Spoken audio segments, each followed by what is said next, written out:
GBnews.pk के लिए कराची से मैं हूं वकास खान। इस वक्त मैं कराची कैंट स्टेशन में मौजूद हूं और आज पंजाब भर में जो स्मोग है उसकी वजह से जो ट्रेनें ताख़ीर का शिकार हुई हैं, इसकी मालूमात लेने के लिए हम आज कैंट स्टेशन आए। यहाँ पर मुसाफिरों की बड़ी तादाद इस वक्त मौजूद हैं।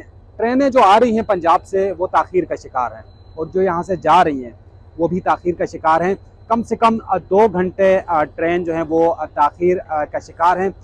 मुसाफिरों से जो हमारी बात हुई तो वो ये कह रहे हैं कि इस वक्त ट्रेन जो आई है वो तकरीबन 2-2.5 घंटे लेट है। यहाँ पर भी जो मुसाफिर मौजूद हैं, जो एहतजाज हुआ था, उन मुसाफिरों का ये कहना था कि हमें गाइड नहीं किया जा रहा कि किस वक्त ट्रेन आएगी, किस वक्त ट्रेन यहाँ से रवाना होगी। लेकिन हंगामी सूरत हाल है, इसमें जो महकमा है वो भी तय नहीं कर पा रही कि कौन सी ट्रेन किस वक्त निकालनी है, क्योंकि हर ट्रेन ताख़ीर में मुब्तला है और मुसाफिर बहुत देर से कराची पहुंच रहे हैं या कराची से रवाना हो रहे हैं।